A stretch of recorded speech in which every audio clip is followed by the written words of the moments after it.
Good morning students.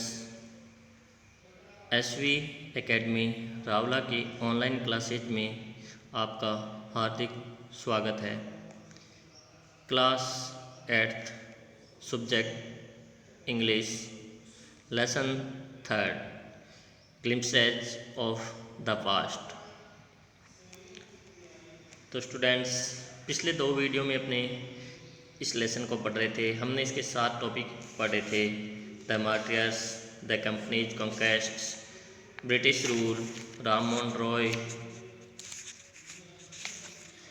Operations, dissatisfactions and the sparks. यहाँ तक हमने इसमें पढ़ा था कि राममोहन राय के विचार क्या थे, वो हमने जाने थे, और अंग्रेज़ों की दमनकारी नीतियाँ कौन सी थी, और 1855 से 1857 के बीच में जो एक विद्रोह की चिंगारी फूटी उसके बारे में हमने पढ़ा। तो आज अपने उससे आगे पढ़ने जा रही हैं 1857 की क्रांति के बारे में, द रिवॉल्ट 1857, यानी कि 1857 में जो क्रांति हुई उसके बारे में पढ़ रहे हैं। तो लेट्स स्टार्ट। लेफ्ट साइड में ऊपर कॉर्नर पे देखिए, then there was a violent outbreak at Meerut, और इसमें लिखा है कि तभी मेरठ में एक हिंसक घटना घटित हुई।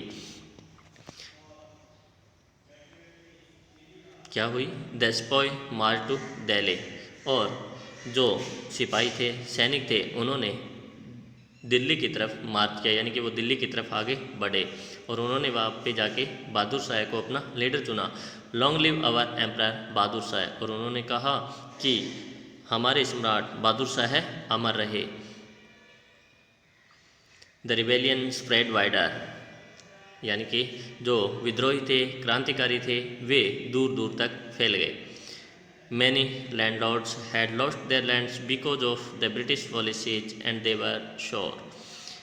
तो अपने लिए फैक्ट दिया हुआ ऊपर कि बहुत से जमींदार जिन्होंने अपनी भूमि को ब्रिटिश नीतियों की वजह से खो दिया था, वे भी नाराज़ थे, यानी कि वे अंग्रेज़ों से नाराज़ थे। ऐसा नहीं है कि केवल सैनिक ही विद्रोह कर रहे थे, लेकिन बहुत से ऐसे जमींदार भी थे, लैंडलॉर्ड्स यानी कि भूस्वामी भी थे, जो कि अंग्रेज़ों की नीतियों की वजह से जिनको अपनी भूमि है वो खोनी पड़ी थी, वे भी अंग्रेज़ों से नाराज़ थे। और वो क्या कहते हैं? The white man rule my stand, यानी कि जिस तरह से लोग उनके पास गए तो उन्होंने कहा कि इन गोरे लोगों का शासन अवश्य ही समाप्त होना चाहिए। तो उन्होंने सामने से कहा, yes we will help you. उन्होंने कहा कि हाँ, हम आपकी सहायता करेंगे।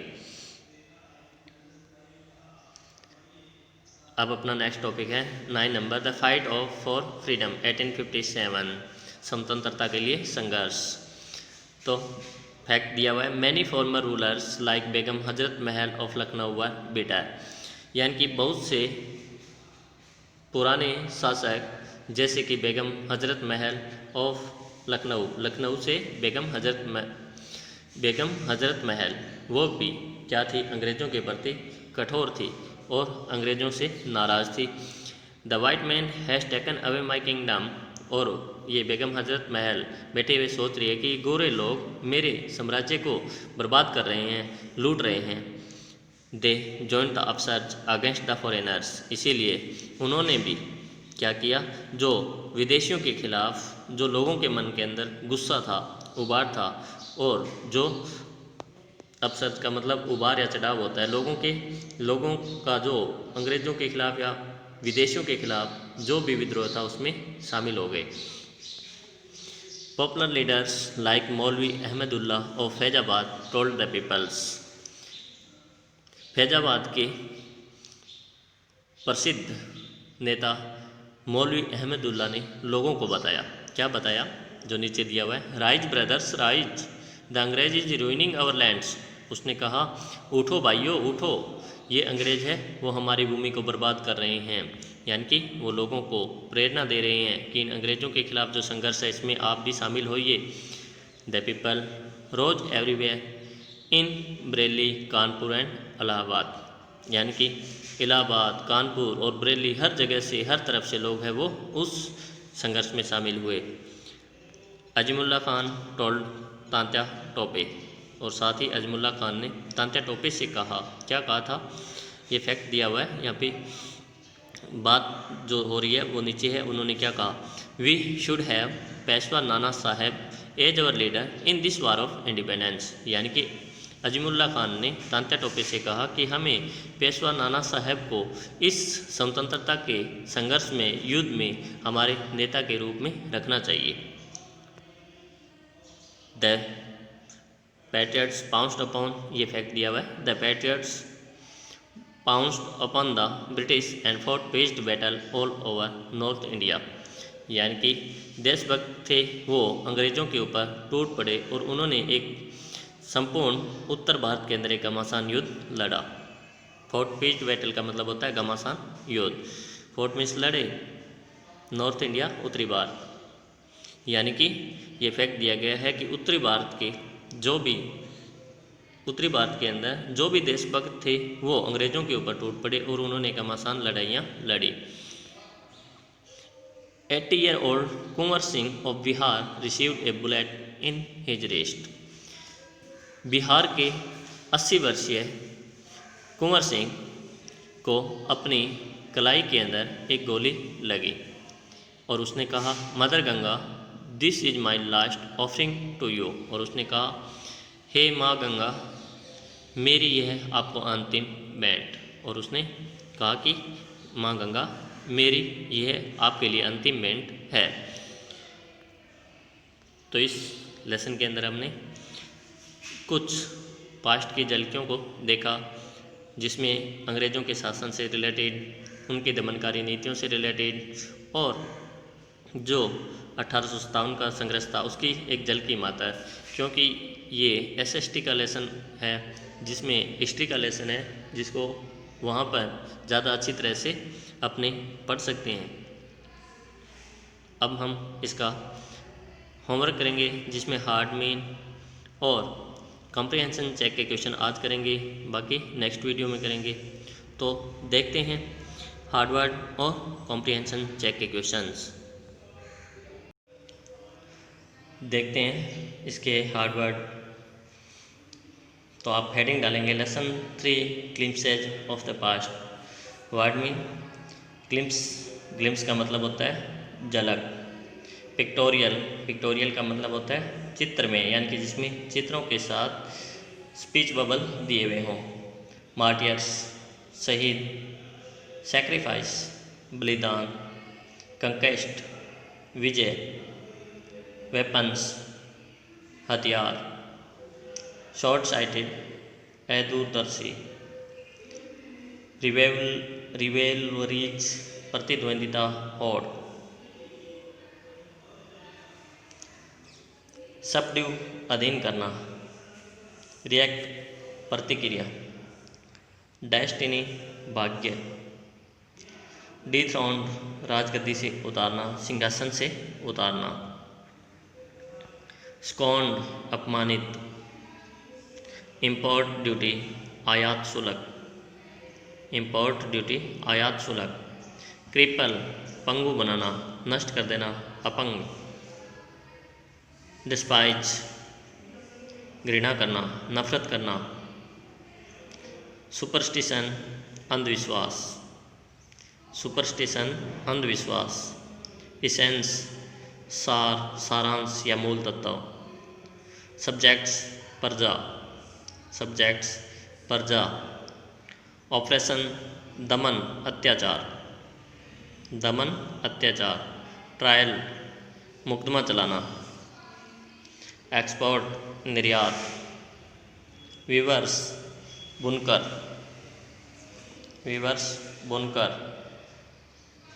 मटेरियल कंडीशन माली हालत, ग्रीवेंस शिकायत, पपेट कठपुतली, रिबेलियन विद्रोह, मैस्केर नरसंहार।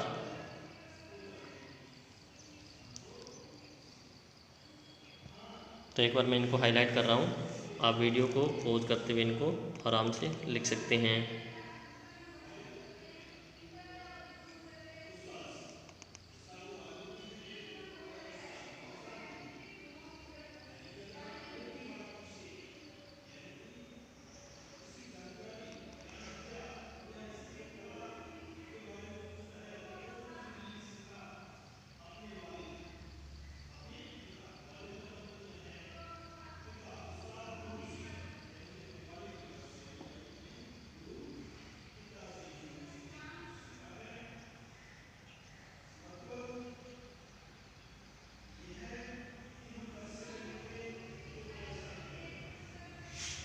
आगे देखते हैं।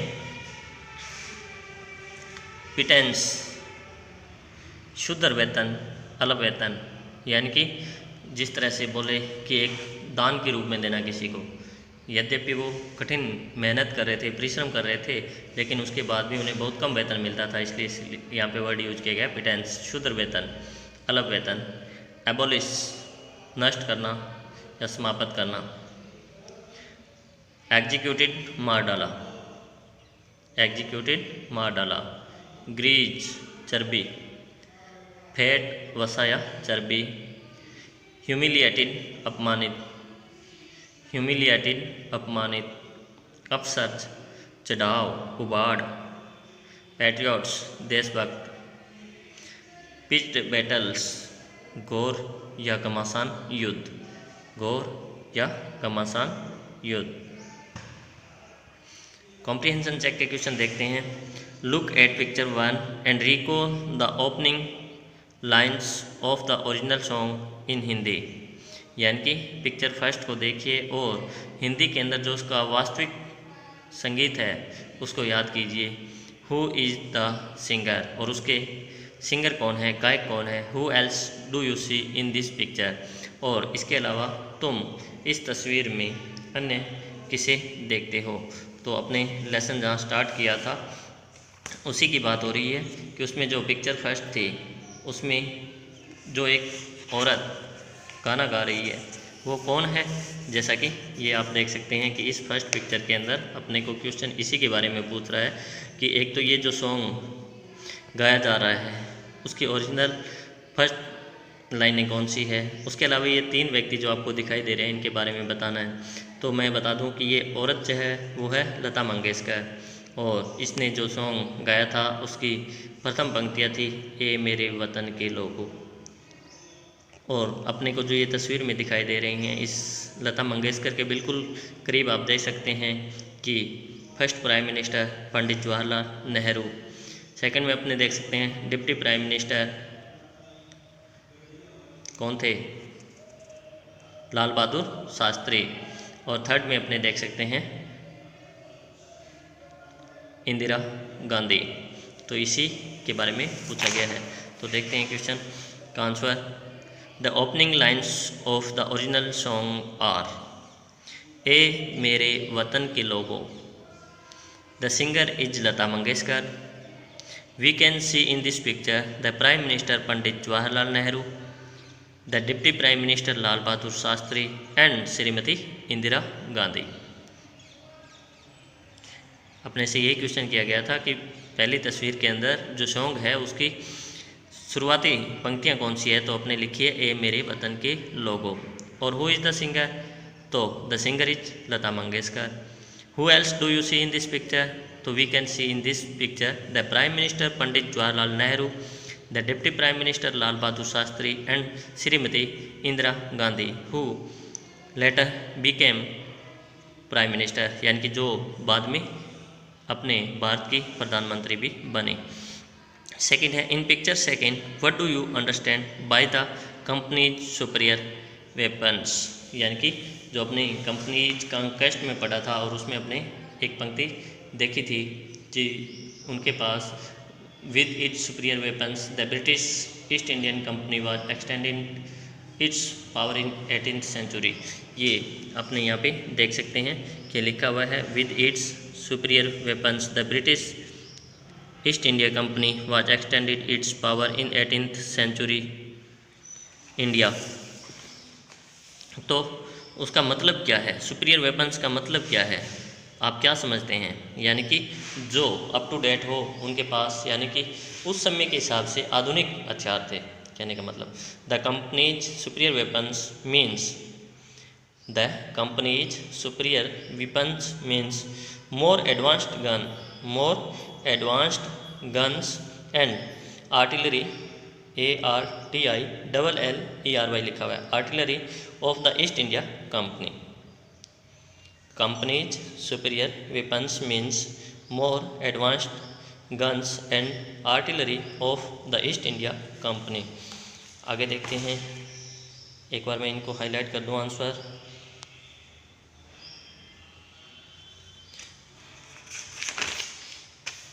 क्वेश्चन नंबर 3 क्या कहता है, what is an artisan, why do you think the artisan suffered, कि आर्टिसन है कौन और आप क्यों सोचते हैं कि वो पीड़ित थे।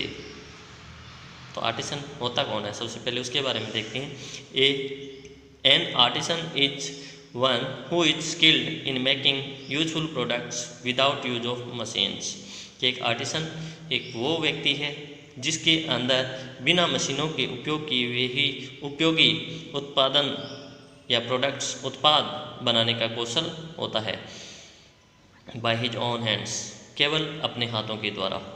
Artisans suffered greatly under British rule since the British did not want their products, कि आर्टिसंस है वो अंग्रेजी शासन के तहत बहुत अधिक पीड़ित थे, क्योंकि अंग्रेज हैं वो उनके उत्पाद को पसंद नहीं करते थे, नहीं चाहते थे। And ultimately their products lost demand in the market, और अंततः उनके उत्पादों ने बाज़ार के अंदर अपनी मांग को खो दिया, यानी कि बाज़ार में उसकी मांग बहुत कम हो गई और इसकी वजह से वो बहुत अधिक पीड़ित थे। नेक्स्ट 4th नंबर है, which picture according to you reveals the first sparks of the fire of revolt. तो which picture according to you reveal the first sparks of the fire of revolt. तो अपने picture number 7 में देखा था, ये देखिए इसके अंदर ये पिक्चर द स्पार्क्स लिखा है ना। Taxes continue to ruin the peasants in Bengal, the Santals who had lost their lands under new land rules became desperate. In 1855, they rose in rebellion and massacred Europeans and their supporters alike. तो यही थी picture जिसमें कि हमें इसके बारे में बताया गया है। तो the first part of picture 7 shows the first spark of revolt. First part of picture 7 shows the first sparks of revolt. The picture shows the Santals rebelling against the British. The picture shows the Santals rebelling against the British. तो ये दोनों question यहाँ पे मैं highlight कर रहा हूँ, video को पॉज करते हुए आप लिख सकते हैं। आज के वीडियो में इतना ही। नेक्स्ट वीडियो में textual question, fill in the blanks, वोकैब से रिलेटेड जो भी क्वेश्चन है वो अपने करेंगे। तब तक के लिए good bye, thanks for watching.